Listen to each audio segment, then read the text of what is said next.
আৰু অন্তিম দিনা আজি গুৱাহাটী কংগ্ৰেছৰ ব্যাপক নিৰ্বাচনী প্ৰচাৰ আজি যিহেতু 5 বজাৰ লগে লগে তৃতীয় পৰ্যায়ৰ নিৰ্বাচনৰ কেম্পেইনিংৰ অন্ত পৰিব কংগ্ৰেছে আজি বিজেপিয়ে ৰাতিপুৱাই ৰেলী উলিয়ালে গুৱাহাটীত আৰু কংগ্ৰেছৰো নিৰ্বাচনী প্ৰচাৰ ৰাজীৱ ভৱনৰ পৰা দিছপুৰৰ মানৱেন্দ্ৰ শৰ্মা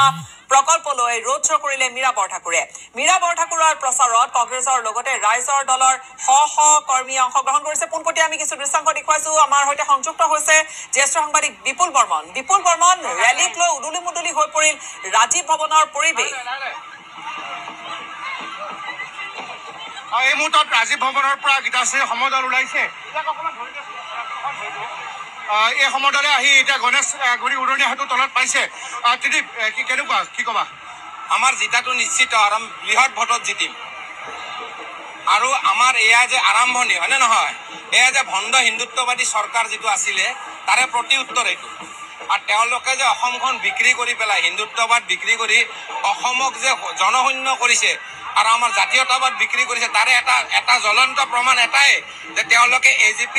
এজিপিৰ লগত এলায়েন্স কৰিছে আৰু এজিপি এটা এনেকুৱা দল যোনে আমাৰ অসমৰ জাতীয়তাবাদৰ মেৰুদণ্ড ভাঙিছিলে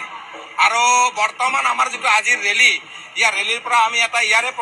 প্ৰতিচ্ছবি দিব বিচাৰিছোঁ যে অসমত আৰু গুৱাহাটীত আমাৰ মীৰা বৰঠাকুৰ বাইদেউ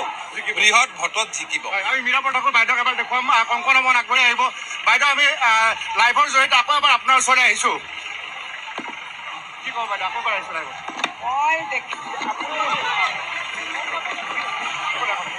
আপুনি নিজেই দেখিছে বৰষুণত মানুহ ভিজি গৈছে বৰষুণ পৰা স্বত্তেও আপুনি মানুহৰ উৎসাহ আপুনি কৰ্মীৰ উৎসাহ নাইকিয়া কৰিব পৰা নাই ইয়ে প্ৰমাণ কৰে যে সংবিধানে দিয়া অধিকাৰ খৰ্ব কৰিব বিচৰা এইখন চৰকাৰৰ পৰা মানুহে স্বাধীনভাৱে মুক্তভাৱে চিন্তা কৰা এটা পৰিৱেশ বিচাৰিছে য'ত চৰকাৰে আঁচনি দিলে যাতে বাধ্য নকৰাই যে নৰেন্দ্ৰ মোদী মিটিঙলৈ আহিবই লাগিব অমিত শ্বাহৰ মিটিঙলৈ আহিবই লাগিব নহ'লে আঁচনি কাটি দিয়া হ'ব মহিলা সমাজক যাতে তেনেকুৱা এটা চেপা উত্তেজনাৰ মাজত যাতে নাৰাখে মুক্তভাৱে আঁচনিও ল'ব মুক্তভাৱে চিন্তা কৰা পৰিৱেশ মহিলাক দিব লাগিব এইখন সংবিধানে কৈছে তুমি মন্দিৰলৈও যাব পাৰা তুমি মুছলমানলৈ মছজিদতো যাব পাৰা এইখন সংবিধানে কৈছে তুমি মছজিদলৈও যাব পাৰা তুমি চাৰ্চতো যাব পাৰা আপুনি অভিবাদন জনাওক মই ধৈৰ্য পালে কেনেকুৱা দেখিছে ৰাইজৰ দলৰ উজনিত ইতিমধ্যে বিজেপি পৰাজয় বৰণ কৰিছে আৰু এতিয়া গুৱাহাটীতো বা নামনি অসমতো বিজেপি পৰাজয় বৰণ কৰিব এতিয়া প্ৰমাণ আজি ইমান বৰষুণৰ বতৰটো শিল ঢোল ভাঙি মানুহ ওলাই আহিছে মীৰা বৰঠাকুৰ বাইদেউৰ যে শক্তিশালী কণ্ঠ যে এই কণ্ঠ ইতিমধ্যে প্ৰতিপন্ন হৈ গৈছে ৰাজহুৱা জীৱনত আপুনি য'তেই দেখক লাগে আপুনি কাষত কাক পাব মীৰা বৰঠাকুৰ ডাঙৰীয়ানী বাইদেউ গুৱাহাটীৰ প্ৰত্যেকটো সমাজ জীৱনত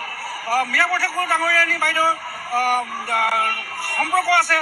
বিপদত যেতিয়া বিপদ পৰিছে যেতিয়া মানুহৰ সমস্যা হৈছে তেওঁ কাষত থাকিছে তাৰ বিপৰীতে